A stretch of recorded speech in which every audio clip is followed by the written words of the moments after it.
We're so concerned with our daily problems, with questions of survival,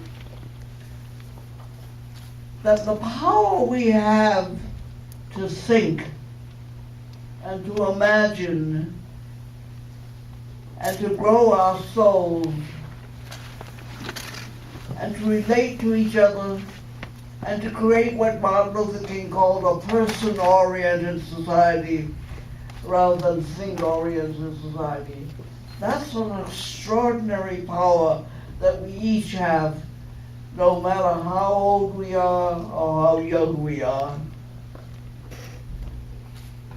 So I hope that as you watch this film, as I watch the film, the hope that resides in us as human beings, because we can think, because we can make choices, because we can, I say, and I don't know how many of you are willing to say that, because we can grow our souls, because we can exercise that capacity that we have as human beings to make choices, to become responsible, to become citizens of the globe. I don't know how many of you realize that throughout the world, people are looking for a new dream. They are very angry at this country because it has exploited so much of the world's people, of the world's resources. But they're also looking for us, for something new, because from this country, something new can emerge more than from most countries. I think a lot about the Declaration of Independence and what it says about all men are created equal and we are endowed with certain inalienable rights, among which are life, liberty, and the pursuit of happiness.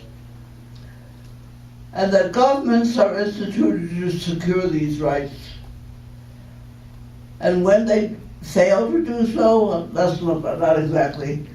It is not only our right, but our duty to abolish or to change such governments and to institute such forms as to us must seem more apt to assure these rights. This is a remarkable time to be alive. It's a time on the clock of the world when all over the world there are 9 billion people looking for a way to become more, not only to survive, but to become more human. Not to be thinking so much only, or be forced to think only of material things, but to think of how they can become more persons, more human beings. In the film you heard me talk about the difference between dialectical materialism and dialectical humanism. When I was a Marxist, I thought in terms of dialectical materialism. I thought that what people were most concerned about and what the history of society was about mostly was the struggle over material things. And I think we're now at a time on the clock of the world where we think that the struggle is still very much over material things, about the survival, but we are more than material. We are people with the potential to reimagine, to rethink, to rebuild, to respirit. And the world needs a whole lot of respiriting, and each of us can become that. We can become, I co-authored a poem some years ago called "We Are the Children of Martin and Malcolm." Black, white, brown, or yellow. right, our duty is to shake the world with a new dream.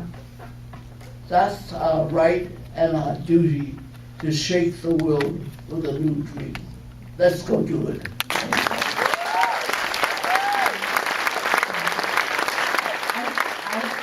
forgot to mention a very important visitor also in the audience is Shay Howell, who is in the film, also came from Detroit. Shay, do you want to stand up? Here's Shay.